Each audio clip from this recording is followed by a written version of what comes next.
Hi friends, நம்ம விஜய் மல்லி ஸ்டோரியில் வந்து பார்த்தீங்க அப்படின்னா மேலும் மேலும் மல்லிக்கு அவமானங்கள் தான் வந்துட்டே இருக்கு அப்படிங்கிற மாதிரி தான் எபிசோட்ஸ் காமிச்சிட்டு இருக்காங்க. விஜய் மனசு மாறும் அப்படின்னு பார்த்தீங்க அப்படின்னா மாறாது அப்படிங்கிற மாதிரியே தான் நிறைய விஷயங்கள் நடந்துட்டு இருக்குன்னு சொல்லலாம். மல்லி பார்த்தீங்கன்னா வெண்பா பாப்பா பார்க்கறதுக்காக ஆட்டோவில் வராங்க. அதே டைம் தான் ரஞ்சிதாவும் அங்கே வராங்க. அண்ட் தென் மல்லியோ அம்மா அண்ட் தென் அப்பா அப்புறம் நான் 3 பேர் மட்டும்தான் ஃபேமிலி அப்படிங்கிற மாதிரி அந்த குழந்தை சொல்லுது. அதை பார்த்தோன்னே ரஞ்சிதாக்கு பொறுக்க முடியும், வெண்பாவை அடிச்சிடுறாங்க. அதை பார்த்து பொறுக்க முடியாத மல்லி ரஞ்சிதாவை திட்டுறாங்க. திட்டும் போதுதான் நீ எதுக்கு இங்க வந்த அப்படிங்கிற மாதிரி கேட்கறாங்க. ரஞ்சிதா என்ன சொல்றாங்க அப்படின்னு பாத்தீங்கன்னா, விஜய் மாமாவை நான் கல்யாணம் பண்ணிக்க போறேன் அப்படிங்கிற மாதிரி சொல்றாங்க. விஜய் உன்னை கல்யாணம் பண்ணிப்பாரா? கண்டிப்பா நீ சுயநல உன்னையெல்லாம் விஜய் கண்டிப்பா கல்யாணம் பண்ணிக்க மாட்டாரு அப்படிங்கிற மாதிரி சொல்றாங்க.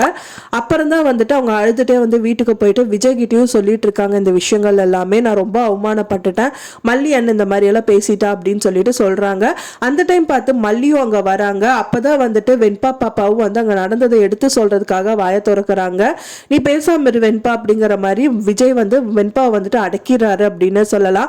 அவங்கள கண்ட்ரோல் பண்ணிட்டாங்க அப்படிங்கறதுக்காக மல்லி பேசுறாங்க. மல்லி அங்க நடந்த விஷயங்கள் எல்லாம் எடுத்து சொன்னாலும் அவர் கேட்கறதா இல்ல அப்படின்னு சொல்லலாம். விஜய்க்கு ரஞ்சிதா வெண்பாவை அடிச்சது அப்படிங்கிற விஷயங்கள் தெரிஞ்சிருக்கா தெரியலையா ஒன்னும் தெரியல. ஆனா மல்லியை மட்டும் வீட்டுக்குள்ள சேர்த்துக்க கூடாது அப்படிங்கிற ஒரு நோக்கம் அவருக்கு இருக்கு. சோ அதனால யாரு பண்ண தப்பு கரெக்ட் அப்படிங்கறதெல்லாம் அவர் எடுத்துக்கவே இல்லை. மெயினா மல்லியை வீட்டை விட்டு அனுப்பணும் அப்படிங்கிற ஒரே குறிக்கோளை தான் மல்லிகிட்ட பேசிட்டு இருக்காரு. அது என்ன சொல்றாரு அப்படின்னு பாத்தீங்க அப்படின்னா, இனிமேல் வெண்பாக்கு ரஞ்சிதா தான் அம்மா அப்படிங்கிற மாதிரி சொல்லிடுறாரு. அதை பார்த்தவொடனே பொறுக்க முடியாத மல்லி கதறி அழுகுறாங்க. அழுகிறது மட்டும் இல்லாம பாத்தீங்கன்னா, இனிமேல் எந்த காரணத்துக்காகவும் பாத்தீங்கன்னா நீ வெண்பாவை பார்க்க வரக்கூடாது அப்படிங்கிற மாதிரியே சொல்லிடுறாரு. அதுவும் அவங்களால சத்தியமா பொறுத்துக்க முடியல. ஃபைனலா பாத்தீங்கன்னா அங்க இருந்து கண்டிப்பா கிளம்பிதான் போக போறாங்க. மேலும் மேலும் துன்பத்தை தான் விஜய் கொடுத்துட்டே இருக்காரு அப்படின்னு தான் சொல்ல முடியுது.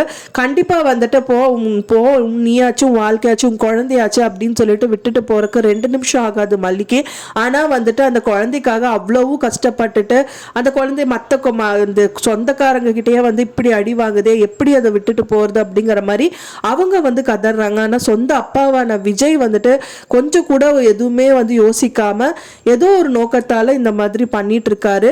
சோ இதெல்லாம் மாறுமா மாறாதா ஒன்னும் தெரியல. கூடி விரைவிலே மல்லியை கல்யாணம் பண்ணிக்கிட்டா மட்டும்தான் விஜய் வெண்பா மல்லி 3 பேருமே நல்ல லைஃபை லீட் பண்ண முடியும். மெயினா வெண்பாவோட லைஃப் இருக்கணும் அப்படின்னா கண்டிப்பா மல்லியை கல்யாணம் பண்ணிக்கிட்டா மட்டும்தான் உண்டு. யாருமே அந்த இடத்த நிரப்ப முடியாது அப்படிங்கிற மாதிரி தான் இருக்கு. ஸோ எப்படி விஜய் புரிஞ்சுப்பாரு அப்படிங்கிறது தான் வெயிட் பண்ணி பார்க்கணும் ஃப்ரெண்ட்ஸ். நான் சொன்ன இந்த தகவல் உங்களுக்கு பிடிச்சிருக்கும்னு நினைக்கிறேன் ஃப்ரெண்ட்ஸ். பிடிச்சிருந்தா மறக்காம லைக் பண்ணுங்க, ஷேர் பண்ணுங்க, கமெண்ட் பண்ணுங்க, சப்ஸ்கிரைப் பண்ணுங்க.